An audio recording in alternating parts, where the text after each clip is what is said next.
तर कोरेगाव पार्क जमीन घोटाळा प्रकरणी राज्यातील नेते गप्प काय आणि विधिमंडळाच्या अधिवेशनात हा मुद्दा का उपस्थित केला जात नाही असा प्रश्न 40 एकराच्या मूळ वतनदारांनी उपस्थित केलाय। या प्रकरणात राजकारणी, अधिकारी, दलालांनी मिळून जमीन लाटल्याचा कट रचल्याचा आरोपही वतनदारांनी केलाय। येणाऱ्या निवडणुकीत राजकारणी लोकांना त्यांची जागा दाखवू असा इशारा मूळ वतनदारांनी दिलेला आहे।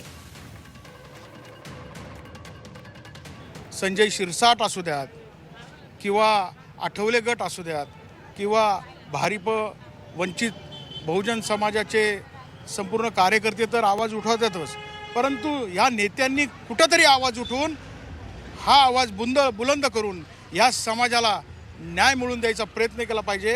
अहो, या महाराष्ट्रामध्ये ज्यांनी स्वराज्य घडवलं, या महाराष्ट्राचा निर्माण केला, अशा श्रीमंत छत्रपती शिवाजी महाराजांनी दिलेल्या इनामी जमिनी गिळंकृत केलेल्या आहेत। काँग्रेसचे नेते विजय वडेट्टीवार साहेबांना देखील आम्ही जाऊन एक निवेदन दिलेलं आहे त्यांच्या निवासस्थानी जाऊन।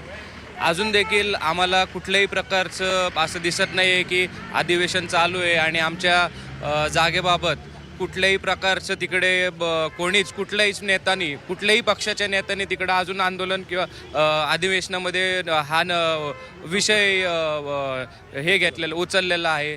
त्यानुसार आमची फक्त सरकारला एक मागणी आहे आणि आम्हाला असं वाटते की सर्व पक्ष मिळून ही महारवतनाची जी जागा आहे आणि आमच्या महार समाजाला दाबण्याचा प्रयत्न चालू आहे।